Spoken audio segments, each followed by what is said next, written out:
This version of the Seattle Mariners does not look like a World Series winner. Hello, everyone, and welcome to the series analysis episode of the Seattle Baseline Podcast.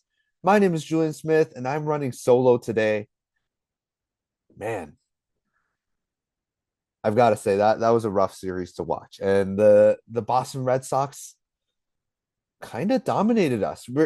Even though it wasn't a sweep, it really did feel like the Boston Red Sox had our number on this one, and it was frustrating to watch because, quite frankly, the Boston Red Sox team wasn't anywhere near a contending team, and it still isn't unless they keep winning. They still aren't a winning baseball team this season, and the Mariners are winning the American League West. They should be winning this type of series. So, despite the Mariners having to face their weakness in left-handed pitching, and honestly, a pretty good left-handed pitching staff, the part of the pitching staff that we face, it does really suck to lose this type of series because you go into it expecting to win, and just the offense falls asleep, and lots of the injuries happen. It was a rough series for the Seattle Mariners, and even though Randy Arozarena was gone, I expected the offense to do a lot more than they did this time. That's really where it is right now, because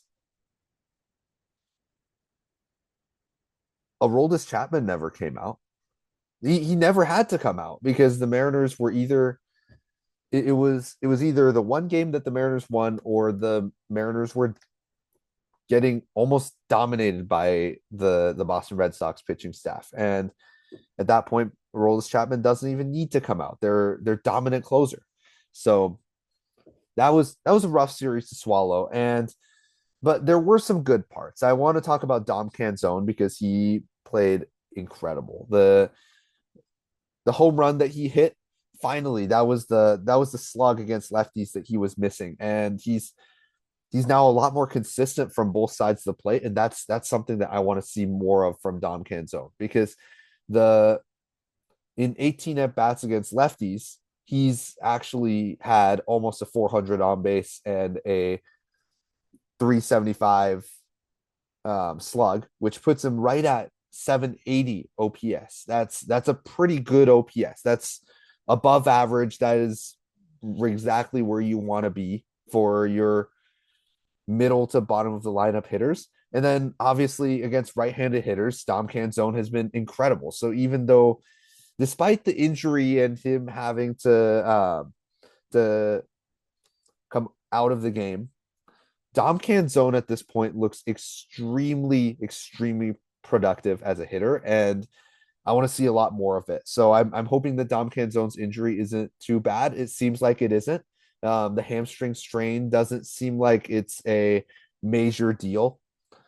Maybe probably a day-to-day thing, but then again, day-to-day, that they've said day-to-day too many times this season, and then they said 10-day injured list for Brendan Donovan. We haven't heard about him at all. So when it comes to injuries in the Seattle Mariners, the headline really doesn't do it any justice, and clearly we don't know where the real verdict is. So I'm just hoping Dom Canzone can come out and play as good as he has been. That's the hope. And then on the pitching perspective, Bryce Miller and Logan Gilbert absolutely dominated, especially Logan Gilbert. Logan Gilbert went out there, his new taller release, a lot more leverage and everything, and a lot more velocity. His pitches look a lot nastier, and the swing and miss is amazing. The innings count has been remarkable, and this is the when I see this type of innings count plus the runs that he hasn't given up, this is the Logan Gilbert that we saw in 2024, if not better. And that's crazy because Logan Gilbert in 2024 was one of the best pitchers in baseball. So being even better than that is a huge accomplishment for Logan, and I want him to continue doing exactly what he's doing, because if he continues doing the tall release and everything, this is the Logan Gilbert that I wanted to see since last season, that we've been missing for so long. And then Bryce Miller comes back, puts a lot more, gets a lot heavier, and starts throwing the pitches a lot faster, whether that's the fastball or the breaking pitches, a lot faster than usual. And so a lot more swing and miss. The hitters aren't catching up to the fastball anymore because they have to watch out for the breaking balls, and vice versa. They have to be on time for the fastball, so they can't adjust to the breaking ball. Bryce Miller has been dominant this season, and we'll talk about it later. But other than the fact that he got pulled out at 66 pitches, he has been absolutely dominant, and he's shown that every start so far. I want to talk about I want to dive a little bit more into the pitching staff, because I want to talk about the piggyback situation and the new refined piggyback, or whatever they want to call it, has been. I want to talk about it, even though we've addressed it a few times on the Seattle Baseline podcast.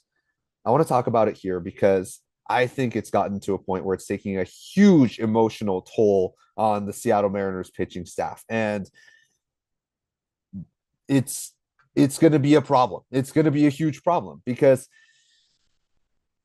when when I look over at the pitching staff on the broadcast, on the Mariners broadcast, and they show Emerson Hancock, they show Pete Woodworth, and they show Dan Wilson, they show all the other pitching staff guys in the dugout watching the game. They look miserable. Emerson Hancock looks like he's zoned out. Brian Wu looks like he's just sad, and Pete Woodworth looks like he's literally watching his his master creation being torn apart.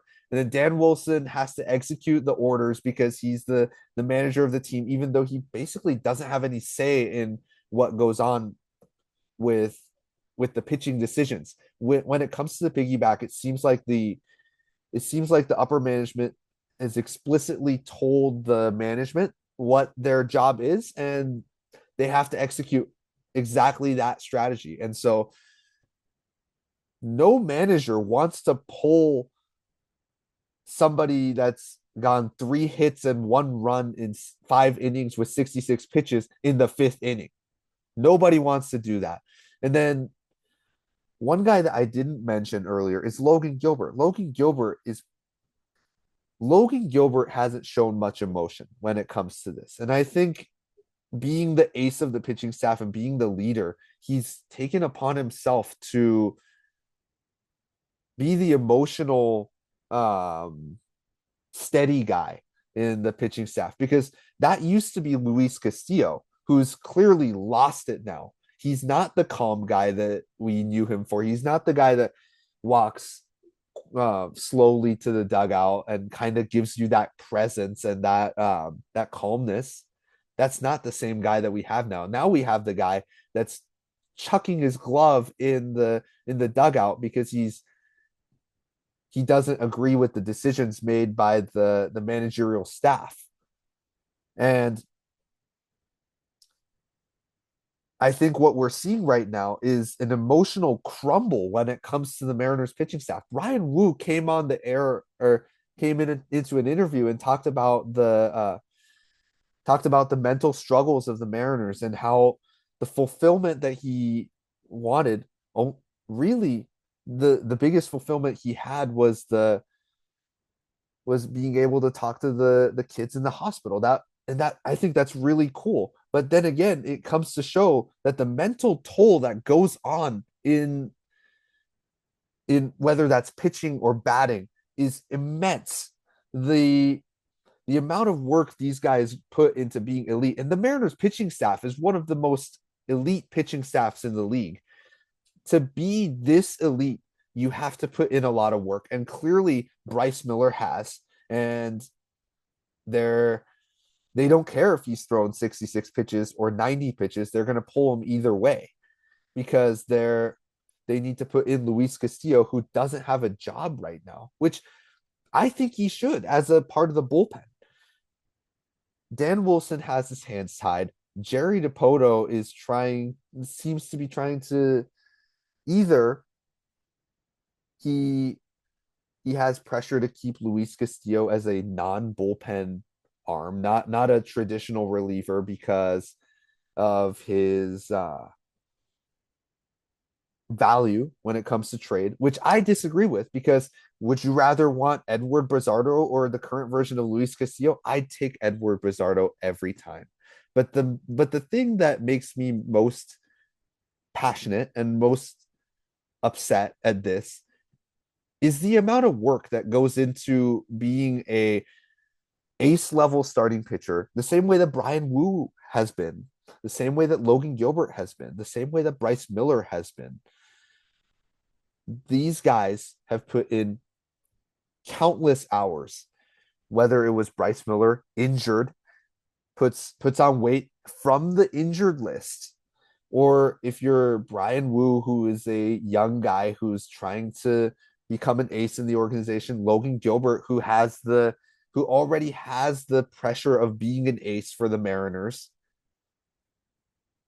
This type of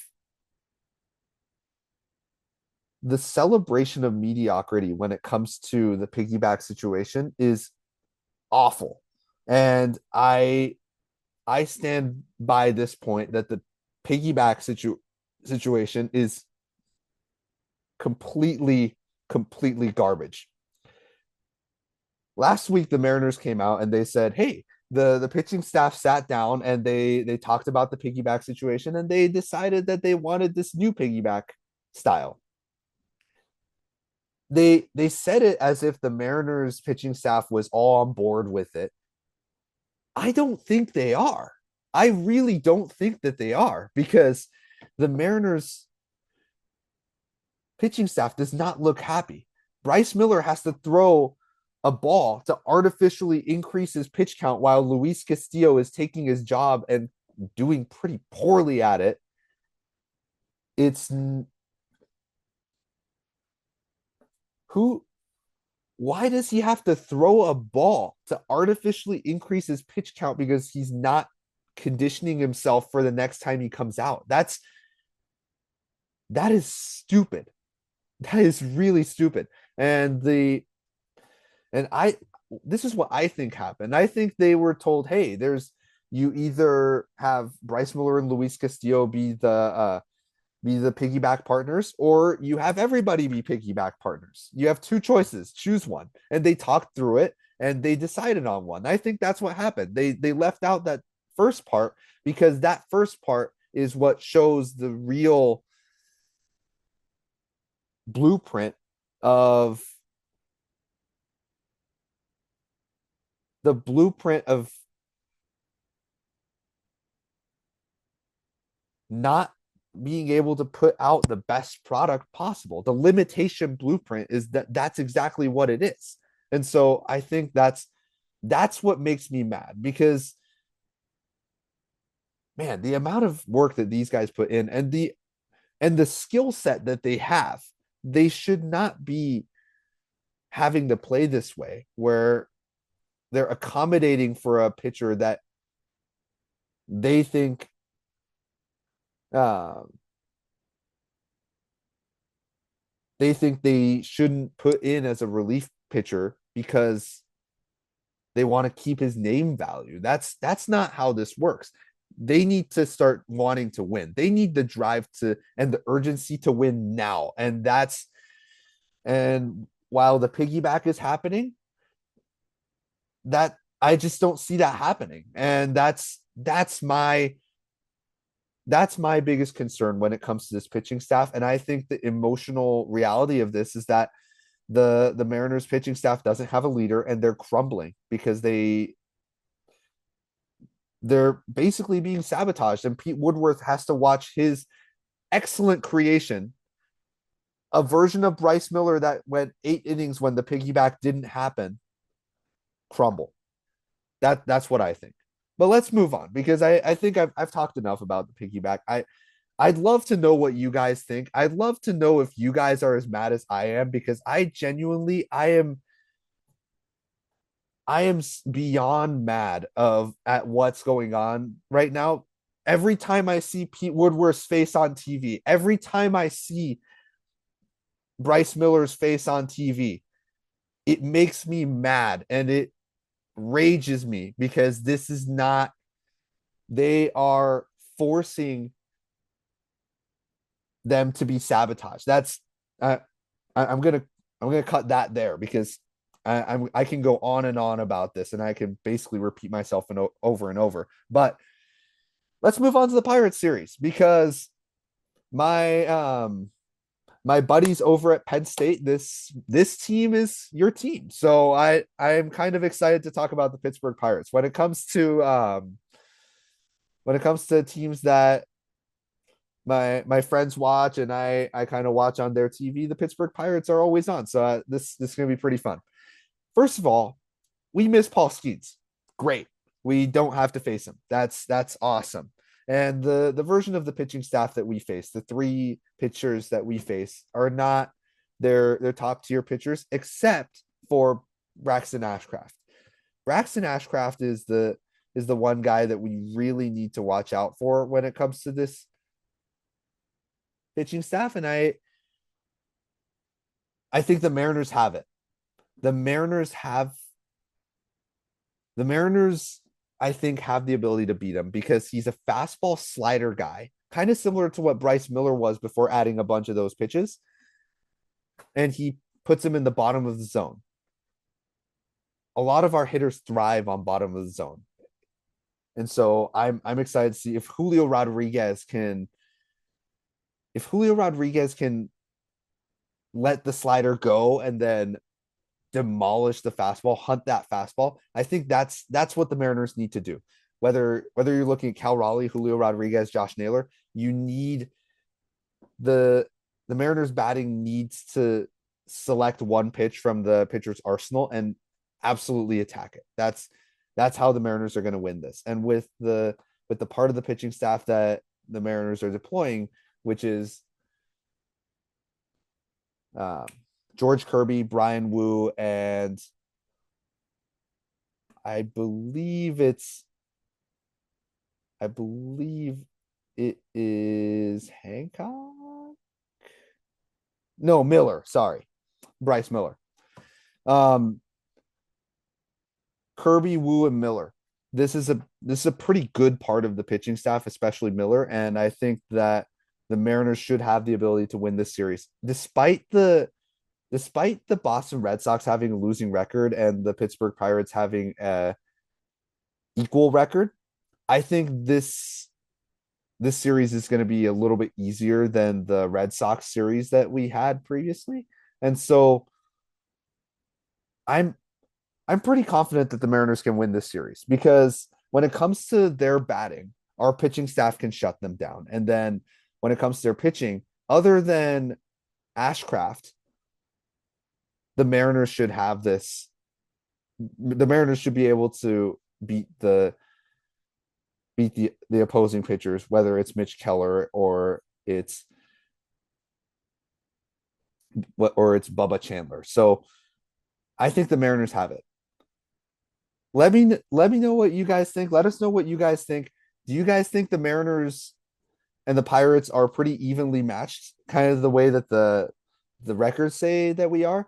Are you guys as mad about the piggyback situation as I am? Because I just need to keep bringing that up. It's kind of a horrible, like, I'm just so mad at it. And do you guys think the Mariners pitching staff can outpitch the Pirates pitching staff this series? Let us know because I need the Mariners to win games and they need to go through the Pirates to do that this week. So thank you everyone for tuning in. Check us out on Spotify, Apple Podcasts, and our beautiful faces on YouTube. Check out our Instagram. And as always, go Mariners.